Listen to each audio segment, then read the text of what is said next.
do architects needed to be involved in urban planning? An architect partner of the Herzog and de Meuron, the winner of the Pritzker Award in Architecture, Pierre de Meuron.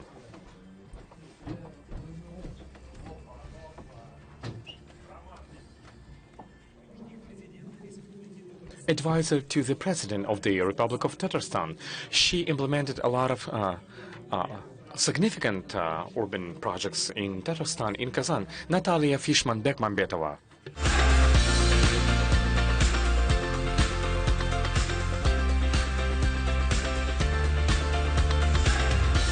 Так, о, ура! Здравствуйте, мы очень... Hello, we are very happy that you stayed with us and you decided to join us for this interview. I'm a little bit anxious, so I will read the introduction of Pierre. So I'm afraid to lose something important. Pierre de Meuron founded with Jacques Herzog in Basel in 1978 his bureau. Among their projects is the major architectural prospects and also the small living houses. Among the landmark buildings, the London Museum, the Hamburg Philharmonics and Olympic Stadium in Beijing. Small but amazing projects, the Prada Tokyo, Lena Street, New York, number of office buildings and sport facilities in Moscow. Since 2010, Herzog de Meuron has been working on the Skolkovo campus university for Skoltech, which eventually was successfully completed, and presently the concept has been working on the development of Badaevsky Brewery at the embankment of the Moskva River. And I think we should give a round of applause for all these amazing achievements. I think that we have agreed that we are going to speak English, and for the sake of your convenience, if you need a translation, please use translation headsets, and we will be understanding everyone without any mediator. English, if you don't mind. Yeah, okay. I wanted to, first of all, I know you have prepared a brilliant presentation for us. So I would like you to tell us about the 3 projects you have worked on next to the river, very similar in one way and very different in another, because we know that all of the projects you are making, they always demonstrate the identity of the place you're working in. So I yield the floor to you with greatest pleasure, and here is the clicker.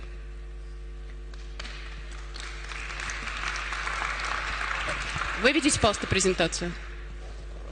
Can you please dim the light a little bit? Притушите свет.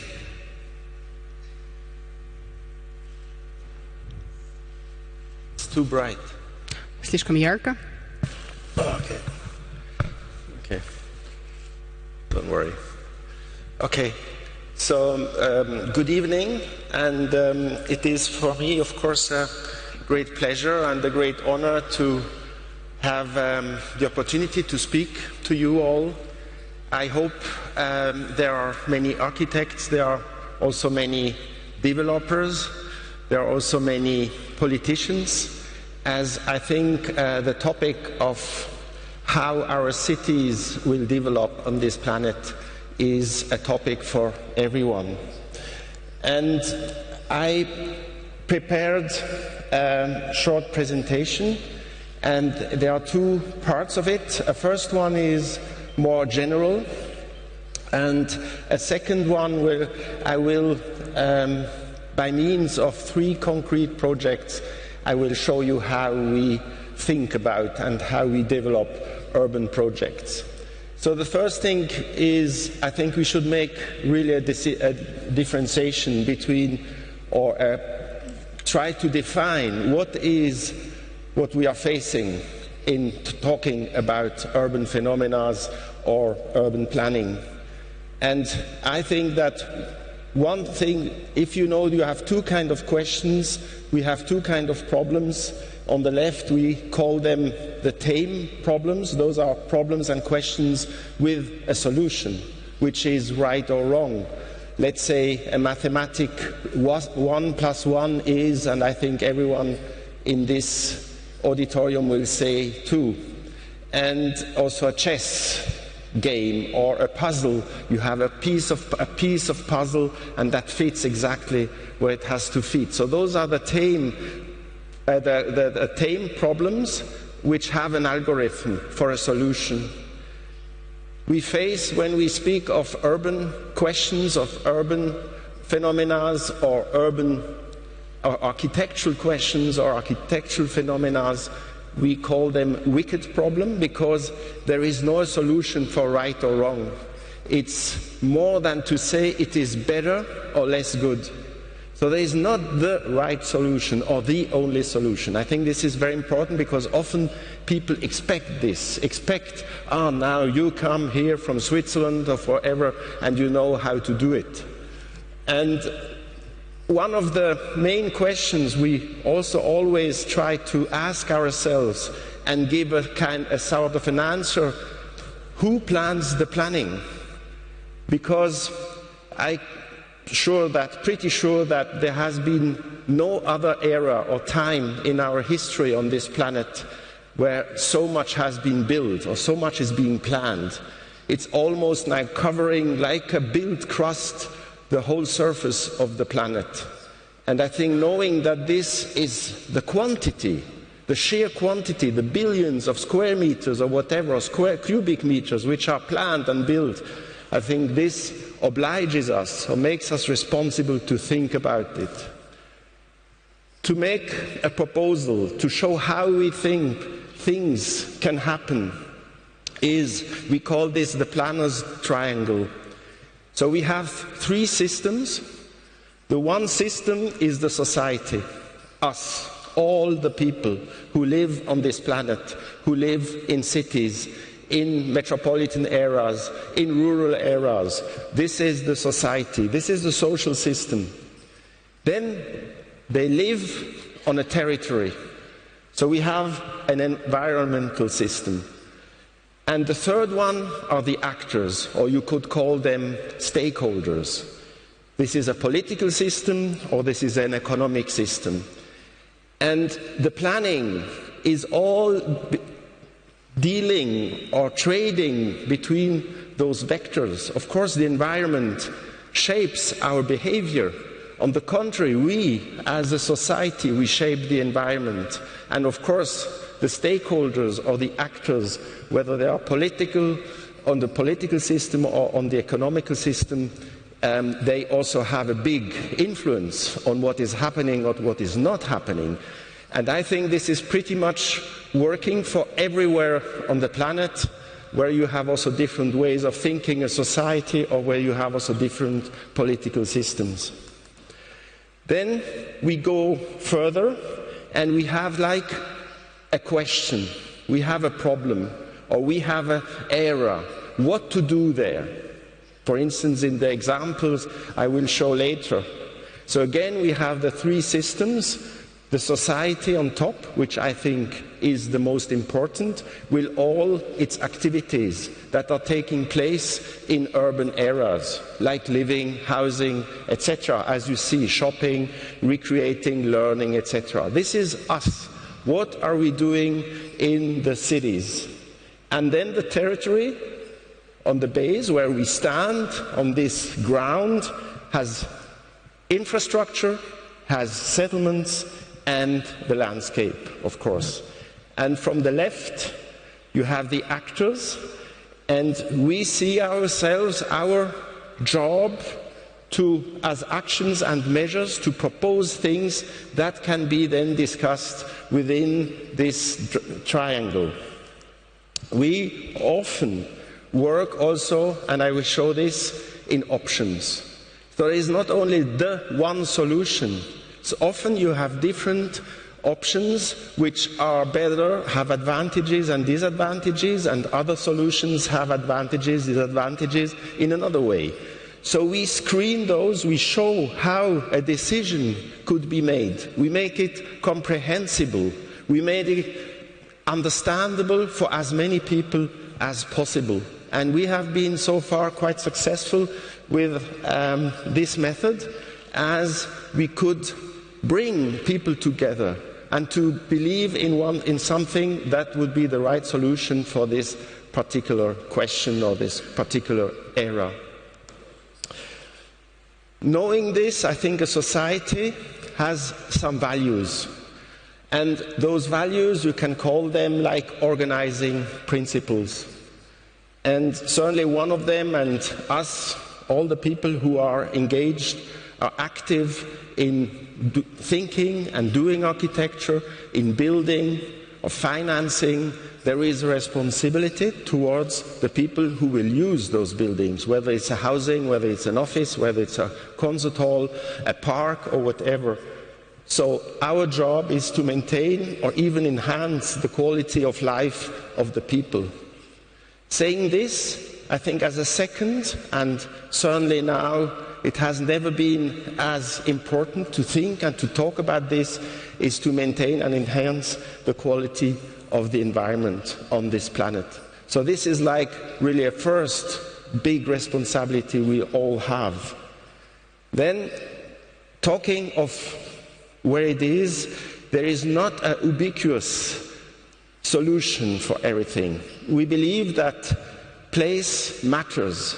That means that specificity, each place, each city, if I take a city, has its own characteristics, has its own specificity. Moscow is not Los Angeles. Moscow is not Buenos Aires, is not Nairobi, is not Beijing, is not Sydney. All these cities, they are like us, individuals, with their own strength, opportunities, needs, but also threats, difficulties. So that's to take advantage of this, understand what makes the characteristics of each city or each area we are thinking about. Then we believe also that design matters. Design is important as architecture, but also cities in general. They are perceived by us as individuals in two ways, I would say. The one is by using the thing. You sit here in this auditorium, I stand here, Natalia is sitting in an armchair. That's using a building or using a furniture or using a city. But we also perceive our environment. We perceive our environment with all our five senses, visually, acoustically, etc. This makes a difference to visual art, for instance. With visual art has no use. The use of visual art, for instance, is being useless. And having this uselessness, it makes this open for many, many things. We can't be as open as architects because we have also the use factor in our job. Then also we want that people be visionary. Think of a big picture. Not just, oh yes, I may do this or this there. No, you need like a bigger picture when you are thinking the city. And then what we call really sustainability in the broadest way is to have a long-term plan. That's in our sensibility. Then how to proceed. We propose 5 possible strategies, which is build on the build. So don't waste land more and more, but build where there is already building, where are already buildings or infrastructure. This was an interesting topic yesterday when we were talking about industrial areas that are being redeveloped. Then densify towards the center. I think most of the cities, also the younger generation, they come back to the city, to the center of the city. There's not anymore this endless sprawl into the landscapes. What we will see also is we think and we believe that we should stack different typologies or different functions one over the other. This is what we call mixed use. Of course, a very common now goal for many people, for many cities and many architects and urban planners.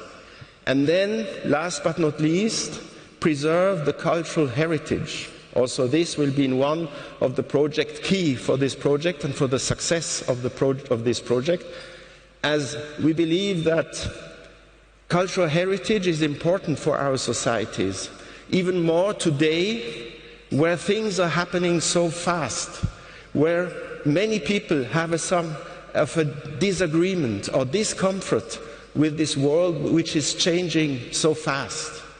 So you need to have some grip on things that you know that have already proved that they are something that people can like, that people are attracted to. Yesterday, for those who were not there, in a panel discussion together with Alexei, I had a keynote and I presented 3 projects and we rapidly show them. That was Tate Modern, Elbphilharmonie and Badaevsky. You see, one is in London, one in Hamburg and one in Moscow. They are all the 3, they are on a site that was industrially used. In the case of London, the power station. In the case of Hamburg, a warehouse. And in the case of Moscow, a brewery. I will come back to this, to the Badaevsky, of course, more in detail. But just to show that the industrial era, the industrial building, is changing into a multifunctional landmark. It's becoming a landmark. It's becoming a landmark also because it is a heritage piece. And it became, certainly for the 2 the already built projects, Tate Modern and Elbphilharmonie, highly visited public buildings.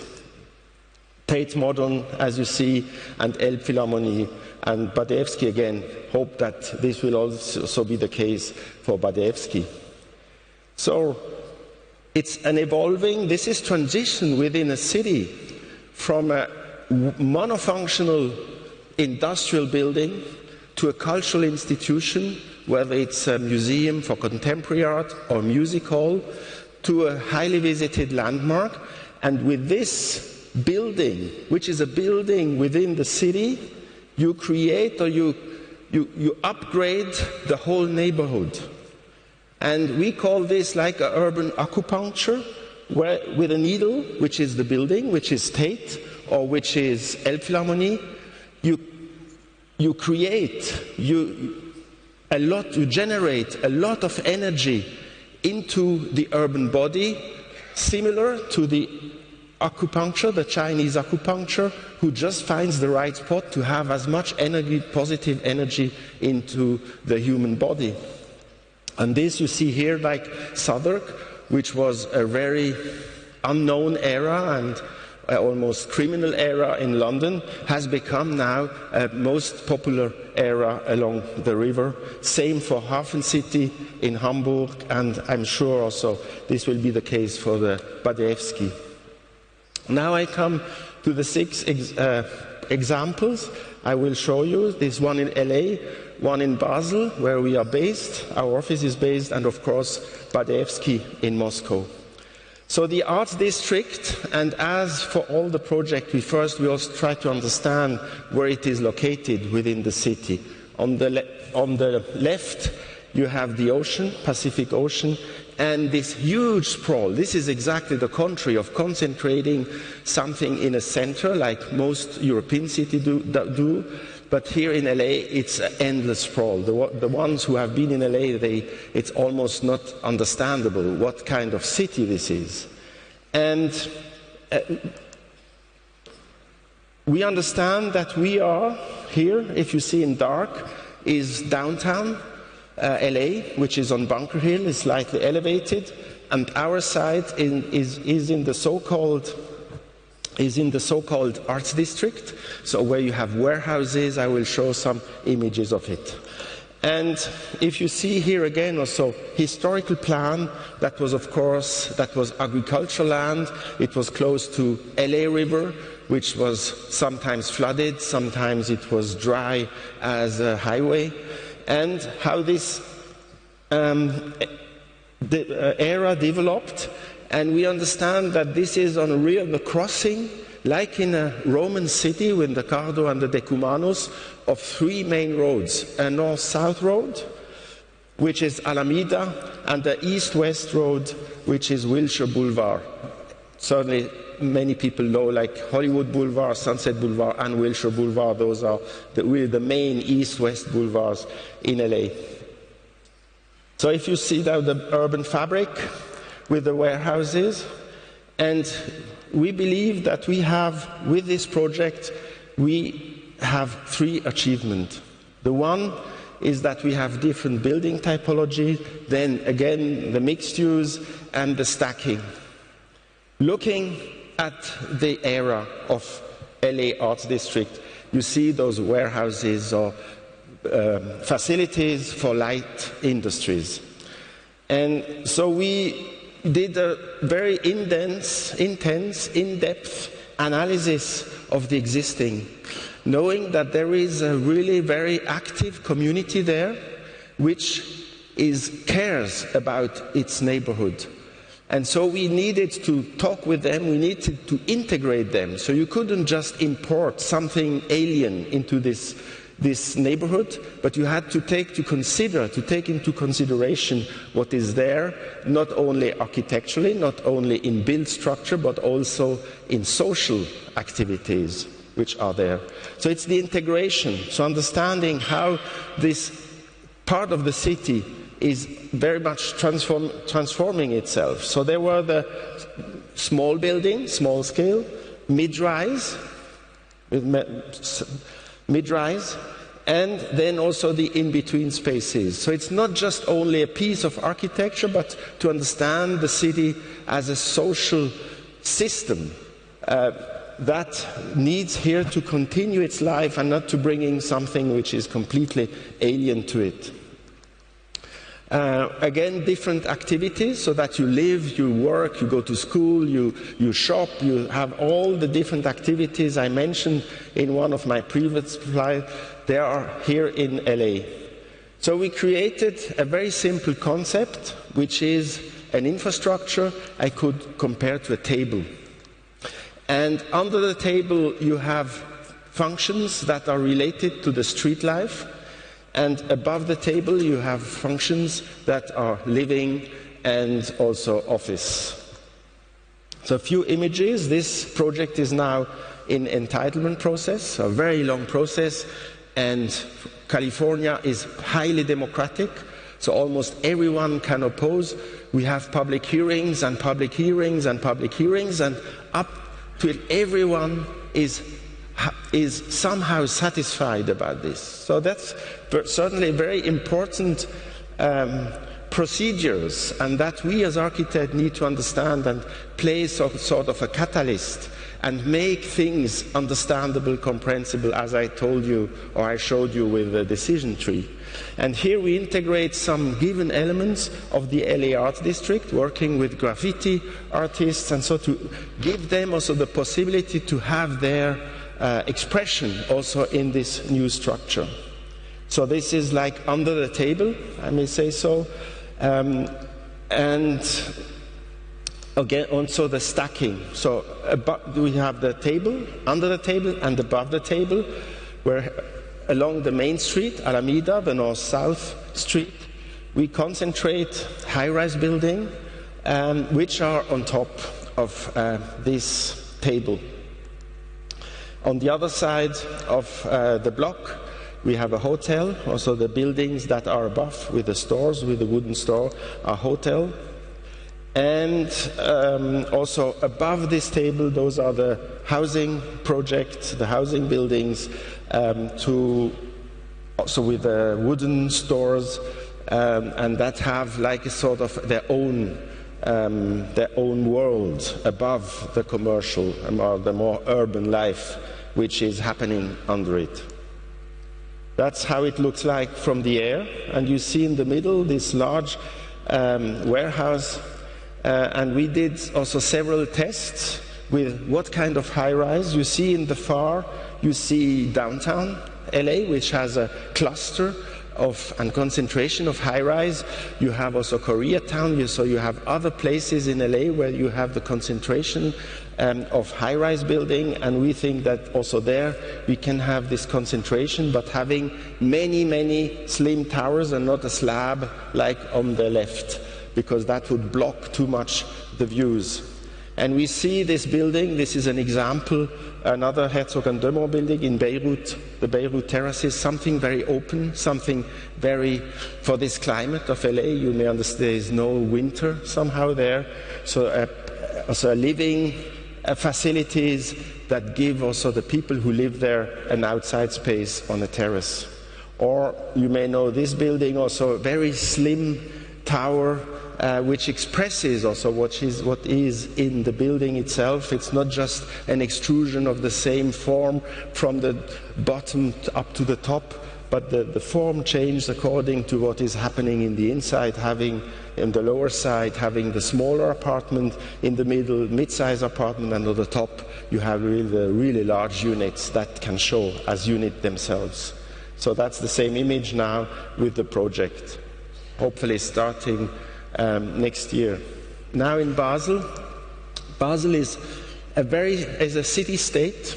We are very small in land, so we are obliged to think about how to use the city ground in its best way. We call this Nordspitze, and again the image how it is now, and how it was also industrial logistics. And going back, you understand also that that was before the 19th century, that before industrialization. And understanding what is the topography, where is it, and to understand also the place where it is, and here it is between the main valley of the Rhine River and of an affluent of a side river, and where the two come together. This is where we have our site. This is an old analysis, almost 30 years old, what we did about Basel. I show this because I think cities can also be explained in a very bold way. We have here on the left, you have the city along the Rhine River. And I show this because I truly believe that also in Moscow, you will have sooner or later, it's already starting with here the park and with the Badaevsky, to have important venues, to have important public spaces along the river, making the river much more attractive. There are also the city along the train tracks. And what the challenge is a very successful shopping mall. It's called Migros Retailer, and this is one of their cash cows. And they can't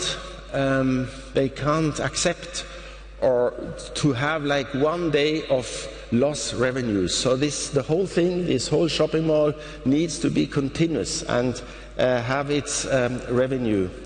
It's a concentration also in Basel, again, to propose or to advocate for concentration of high-rise building. This is Roche headquarters, which we are currently building with the office for Roche in Basel.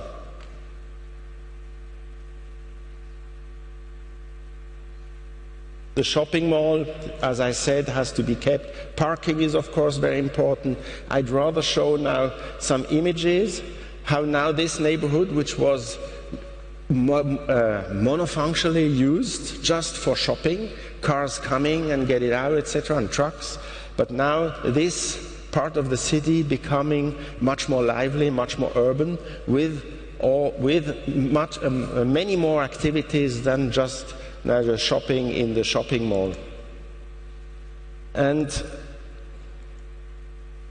the 3 towers for housing, we choose the cylindrical, we choose the round form in plan, because there they almost have no orientation. They need to relate to all around themselves. If you would have taken a rectangular or a square foot floor plan, then you would have 4 sides. But with this, you have all around, you have almost part of the same surface. And having inside a rectangular layout, that is certainly more advisable and more agreeable for the people to live and to have their furniture in it. So the round form and inside the rectangular structure.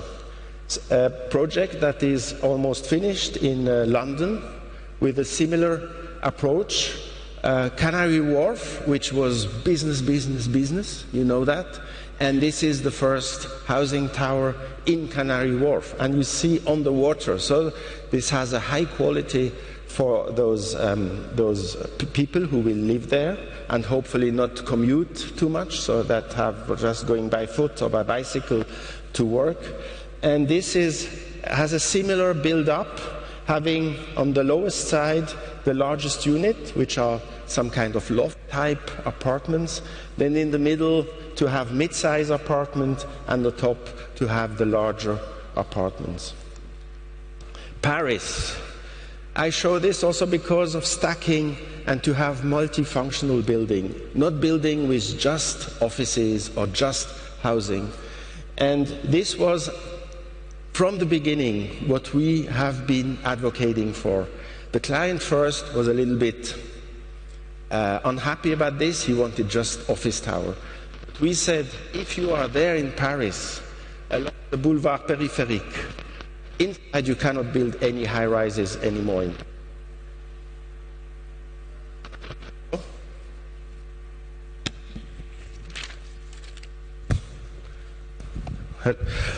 In Paris, you cannot build high-rise within the boulevard périphérique intramuros, and this is on the boulevard périphérique. And the project was like sleeping, was on hold. And why I show this also is because you have now a project which is different from every other commercial or developers project that are happening all over. This project was unique because it has exactly this multifunctional aspect and has also a public access to the top. And then what is quite strange is Paris houses the Olympics in 24. And for Western City mainly, it is always a big challenge, for having new infrastructures, a new main stadium, new swimming hall, etc. And like in London, now in Paris, they reuse the existing infrastructure. So they didn't have like a landmark building for the Olympics. And then suddenly they discovered this piece, this triangular piece in the southwest of Paris, and they said, we want to have this for the Olympics. I thought that was quite interesting how psychologically this went through different moods within Paris. And also, I think, like in Moscow, Paris likes beauty.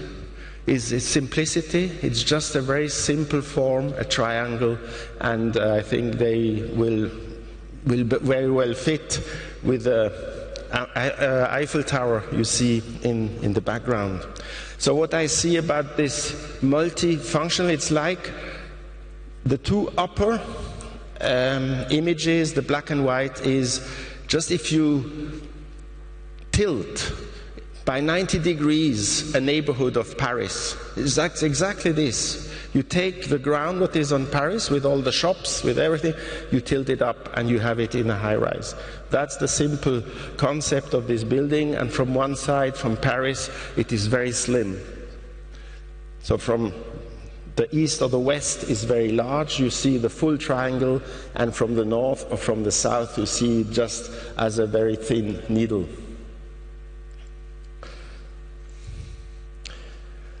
Green is very important. I make it short. I think now the green, we can have more than 70% of green space in this neighborhood, which is very poor on park or green spaces. So one of the main aspects of the project is that we have on top of the shopping mall, of the retail, we have green, similar to this building here. I was very surprised to understand that on top of the Great Hall you have a green space. I think this is very convincing and very surprising, and we have to deal with a concept like this more and more in the future. And this is the top of the shopping mall where we have housing, or now currently we are discussing to have a school there. Now I come to Badaevsky. You know much better than I do all about Moscow, but still we need to find in our own words where we are and understand what kind of potential or what kind of opportunity this project brings or can bring. So again, here green space, which are also not very numerous in Moscow. So we think that the green spaces, and also mainly to connect the green spaces, if you think of joggers or if you think of bikers, so that you can go from one end of the city to another one with a safe and agreeable footpaths or bicycle roads. So green was very important for us, of course, and this concentric concept of Moscow, which is so clear, so radical. In the center you have the power, the religious, the political power, the Kremlin, and then the rings around it, and then all those vectors going whether to the north, to the east, to Minsk, or to the south, or wherever. So that's a very convincing, I think, plan of a city, and this is the character and one of the characteristics of Moscow urban area, and we are one of those vectors, and also along the river. It's very close to the Kremlin with New Arbat, so it's really central.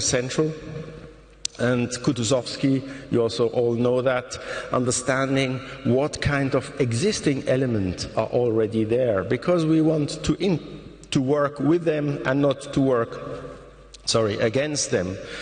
And also here the Kutuzovsky prospect, which I think is an interesting urban concept, a wide street and those buildings, which are also quite repetitive, but I think not boring. And of course the landmarks, the White House, the Hotel Ukrainia and Moscow City. So within those landmarks, we thought that we could also create a landmark which is not competing in height or competing in whatever they have, not compete with Ukraine, not compete with Moscow City or with the White House, but to compete not to compete, but to be supplementary, or to have the synergy with all those landmarks that are around our site. Also, we look far back in history, and we understood that our site, the brewery, is on the former city walls.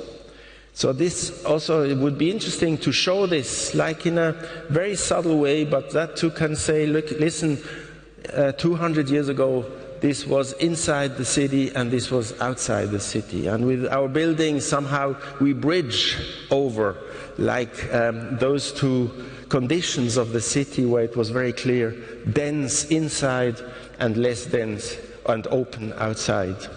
So this whole analysis of history and understanding that history is a transformation. The site has been transformed many, many times and will be transformed also from the brewery to the new condition of the Badaevsky project.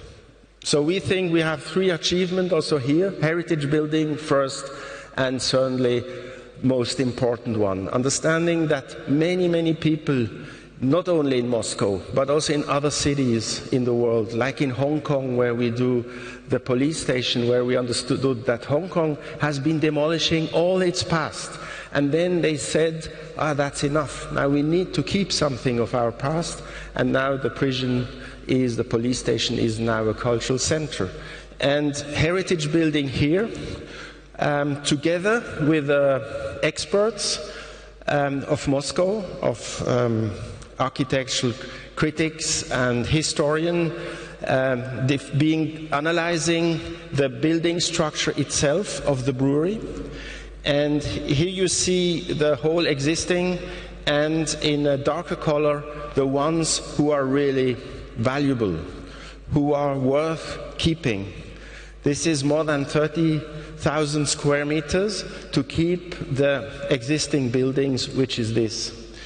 You see, we define 3 buildings, 1, 3, and in the middle we have 2, and even more than was listed or protected. We took the small piece you see between building 1 and 3, and we added, we reconstructed a building that had been demolished, the brew house in the center. We could, I come later to that. So we create on the south, with this red line, we create the front, the alignment of a boulevard with historical facades, which is this. And understanding also how now the Moscow center, with the old building and the old streets, how public they are. The high quality of those spaces, I think you can also create some of that here in front of the Badaevsky Brewery. So we have building 1, which was a storage building, low building, and that we keep the structure. And this is also sustainable in its best way, as this structure is not just for storing, but it is also now adaptable to retail or to other new functions of, for today. So the existing structure and rejuvenating the city or the building itself. So keep it and not make it a dead monument, but to make it a building that is alive. Second, that's what I show you now, image, an old photograph of this old brew house that has been demolished in the 70s. And we think this should be reconstructed to create again what I showed here, you know, this continuous boulevard of this brick facade architecture. So recreating this brew house and also having inside a small brewery, which is very popular. I'm sure that not only in Basel or Zurich or in Switzerland, you have now very small breweries that are very successful, and you could also have here this brewery and sell the beer here to the customers. Building 3, I think it's important that for those who don't know the project, that I can a little bit explain, you know, what the client, Capital Group and the architect intend to develop there on the brewery. So this has a different typology. So there we will have some services like dance school or daycare, and in those silos we also will want to keep to have in a banya, so in those cylinders, to carve them out and to create here a very nice banya which will be open for everyone. Now for the housing, of course, the job, the client asked us, Capital Group, we have so many square meters of housing. And we developed, as in every other project, we develop different strategies. So different typology of housing. You can make towers, you can make slabs, you can make whatever. And we developed that, and we're not so much happy about that. If look, this is like a little more of the same, like everywhere. Sorry to say that, and also masking the brewery that is behind the brewery. This lot of land being between the brewery, the embankment and the river. And if you build between the brewery and the embankment, then you block the view on the brewery from the other side of Moskva River, which also will be very popular, etc. So we lifted. That was somehow just as a creative, I think, a creative input to not to have it on the ground, but to have it lifted. And with this, like on this image, you see through all the stilts burying the house on top, you see the existing structure of the brewery. So this meandering, like almost embracing the existing structure on the ground, but lifted above. So the apartments are, in the majority, are small, as we think, and also the client, that there will be a lot of customers, small apartments, people coming back into the center of the city, having the possibility to own or to rent an apartment there, and having like a small surface. I guess that this will be a trend, not for everyone, but many people will go back into the centers and have smaller surfaces to live in. That's one of the views of the apartments down to Moscow city. On this image, you see almost all the elements of the project. You see in the back, you see the red horizon, or the silhouette of the brewery, the elevated housing facilities, and in between top and bottom, and between the front and the back, a public park. So that's the public park, which is accessible for everyone. Between the boulevard I showed you before, which is on the south, south of the image, and between the embankment on the north of the site. So a few images, how we think, and we have tried already to anticipate a little bit the atmosphere that we will have here on Badaevsky, to have it in our pavilion, not to show like the model in plexiglass and in a bonsai style architecture, which I think is often quite problematic, but to show real things, which is a real birch, which is a real plant. So that's how we see the space that will be in front of the existing buildings and of the embankment. Then you can go up with lifts. This is of course the particular thing, or the unexpected thing of this building. And knowing that, we have been very precise and very in-depth with the Swiss engineers and also with the Russian engineers to make this feasible, payable, secure, safe, etc. So this is all highly in-depth engineered, and we are very ready now to have the building permit procedure.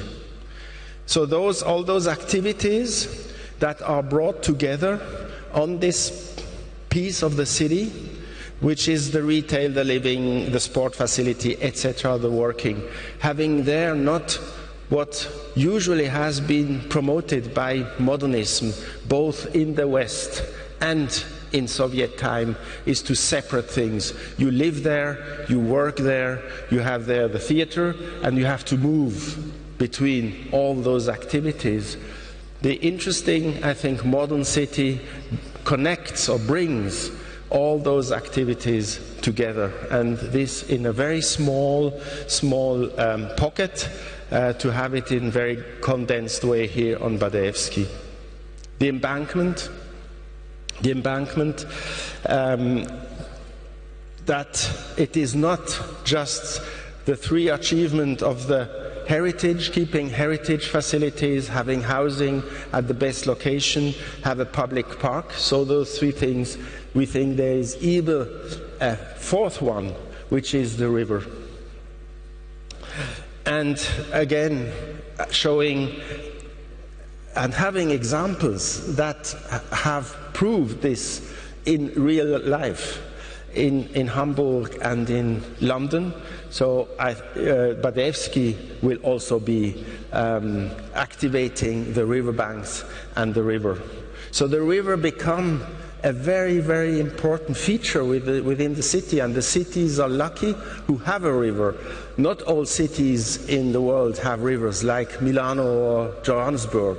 They have no water, and I think this is a very important element, also understanding that we human beings, we like to be in a park, we have to green, to see flowers, to see trees, to smell flowers, to smell trees, but also to feel the water element as one of certainly the main elements of our lives. And this is an image from a movie, and we strongly believe that this will be soon the case. This is real. This was on Moskva River, has been demolished, so there is not only a deindustrialization of the sites, but also of the river. And our last image, or my last image, will be also a proposal we make, is to have a public bath in the river in front of the Badaevsky Brewery, park and housing. Thank you.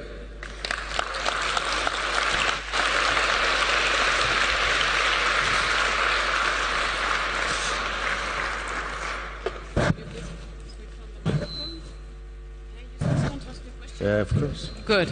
Now it works. Okay, I don't think we have too much time for an interview, so I will try to ask you some of the most important questions. Now, you started with saying there are wicked problems when there is no right or wrong, and one of those discussions, which are basically eternal, is about different approaches to preservation. So I wanted you to tell us about how you think it should be functioning. What is the most progressive vision, and even maybe give us a couple of examples where we could use this thinking. Okay. Again, I think there is no recipe, and I would advise that we should look carefully at every example or every facility that is at stake. The most famous example this year is Notre Dame, and my personal opinion would be to keep Notre Dame as it is and to rebuild it as it was, and not to have a contemporary intervention, because I don't think architects would be able to do that. So I think I'd rather than go for the safe solution and rebuild the cathedral exactly as it was. Of course, you may say you don't have exactly the same stone, you don't have the same timber, but I think you can certainly, with our technologies, you can provide as well as it was in the 19th century. Certainly the spire by Viollet-le-Duc, this is certainly the most difficult to rebuild, but I think our building industry and heritage architects are capable to do that. Perfect. Thank you very much. Now, the other one I wanted to... But then, of course, this is like one very radical example, because it's a symbol for France, not only for France. Can you imagine how many visitors? And I think churches, they have, or religious buildings in general, they have both. They can be for religious purposes, but they can just be also for meditation, and I think this is the use and the value of those buildings. And others like Badaevsky now, we highly recommend to keep, if possible, old structures, because it links from the previous phase to the coming phase, and to have something where you can grasp, Of course, you need to look at the conditions and how is the state of the building itself. In the case of Badaevsky, they are not in such a good shape. So it's also for the architects and for the client mainly to put money into it, so to preserve it to a next generation or to next generations, hopefully. Yeah, I think that many of those present here, just like me, are now dreaming of getting the chance to live in the Badaevsky after the reconstruction. Now, I want to get to the Russian context a little bit. You know that last year we hosted the World Football Championship, And there was a lot of preparation for that in Russia. And there have been a lot of stadiums constructed. Unfortunately, not all of them are actively used right now. Now, we know that one of the most famous projects of yours is the bird's nest in China. I wanted to ask you to tell us how it functions, and in case it works well, it is successful post-Olympic use, please tell us what is the recipe to making it the right way. Now, I think it's interesting in talking about those big facilities, you know, or institutions like Olympic Games or World Cup. And I mentioned this example of Paris, where it was like the other way around, where it was not a sports facility that was like the face or the landmark of the games. So that is like one possibility. And the other one in Peking was like this. You had a first client, I would say so, which is the IOC, because China organizing the Olympics for 2008, they needed a facility. So the IOC was the client. So the Olympic Committee, you have to provide the 400 meters, everything, you know, the marathon gate, etc.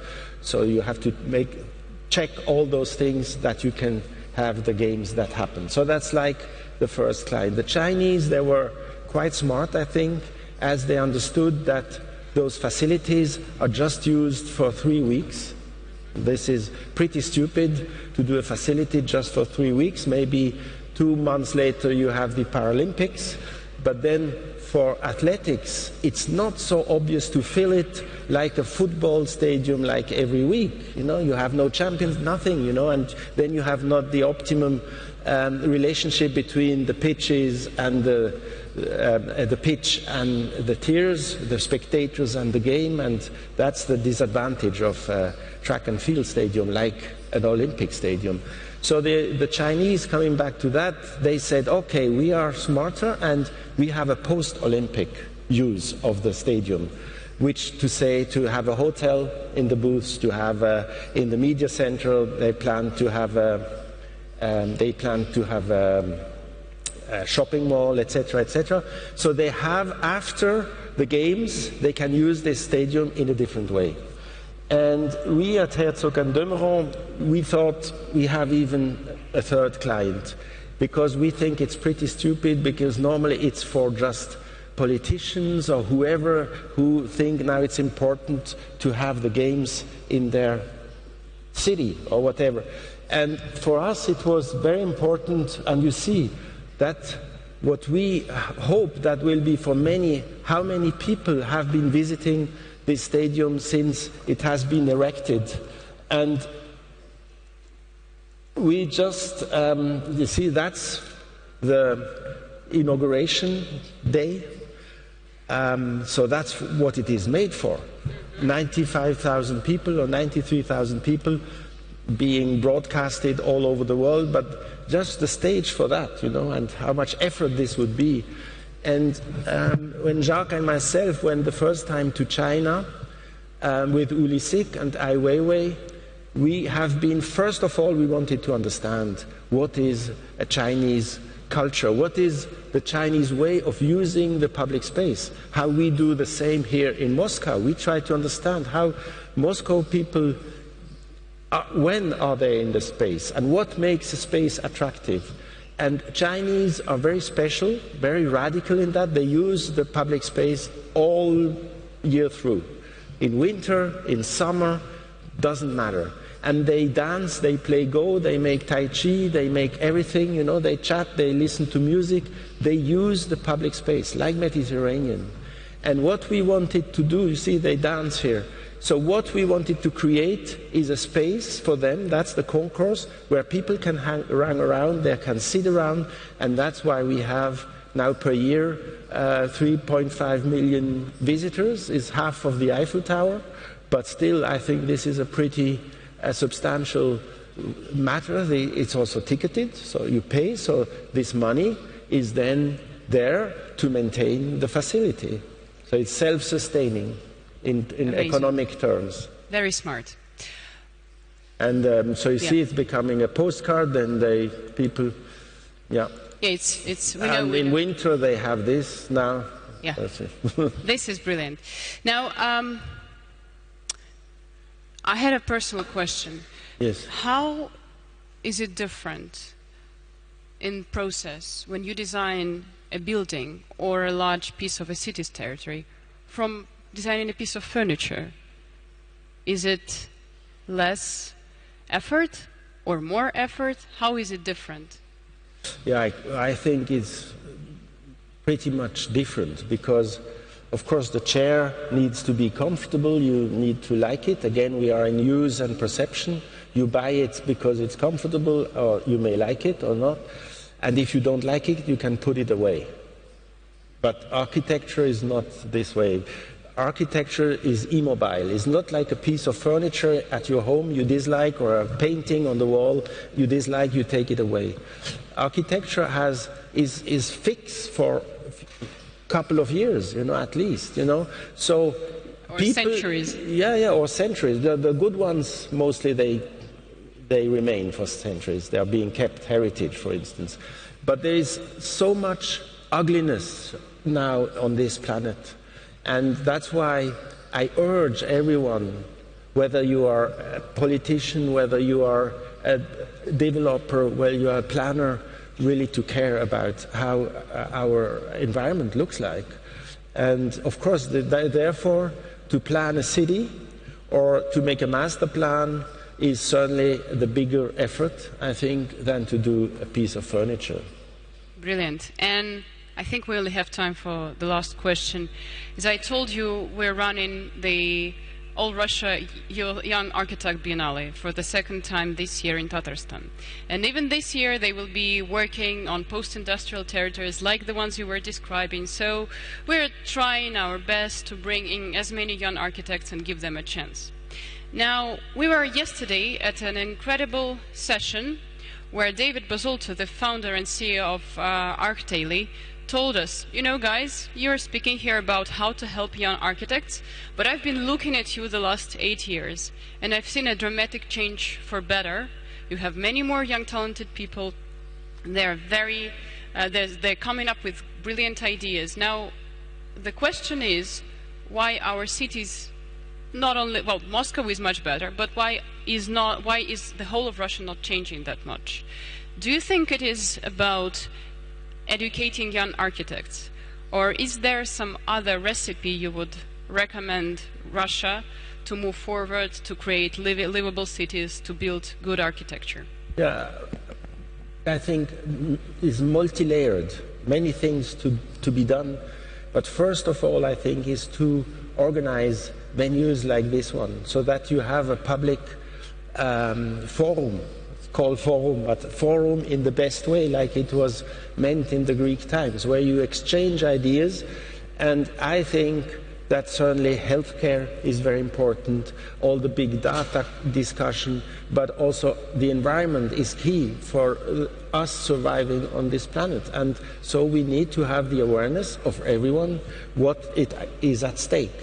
And those formulas, those events, they are very, very important for that.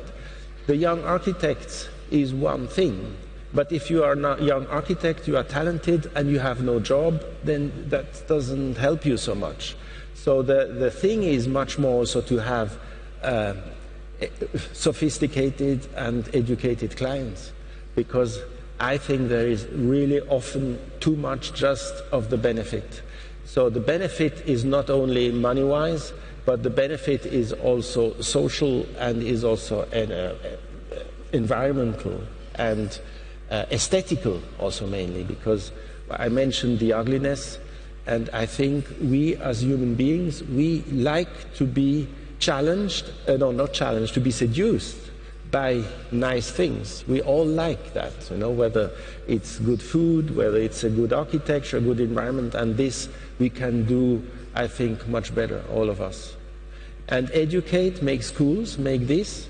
We have in our office more than 50 trainees from all over the world. Then they leave us. I hope that we also can bring something of this thinking to all those young people who come to our office. Some leave also the office, have their own office. So it's, I think, a lot of many tasks, you know, and we have to undertake.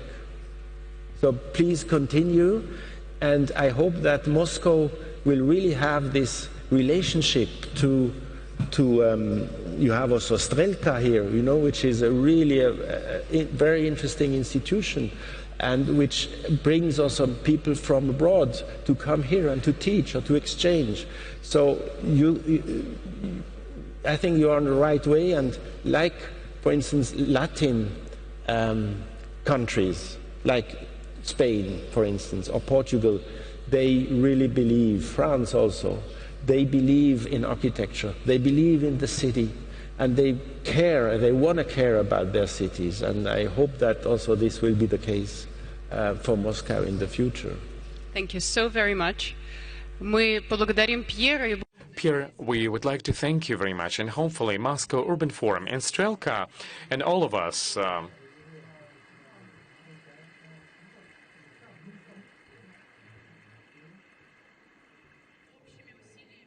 through joint efforts, we will be able to... I'm afraid we are now so much out of time that this would not be allowed, unfortunately. Thank you so much. But the last word, you know, architecture, you cannot do it also in 5 minutes or in 10 minutes. No, yes. But you have time. I know you have like the guillotine to finish the thing. Yeah, I have the duty. Okay. Спасибо. Спасибо. Thank you. Мы благодарим участников интервью.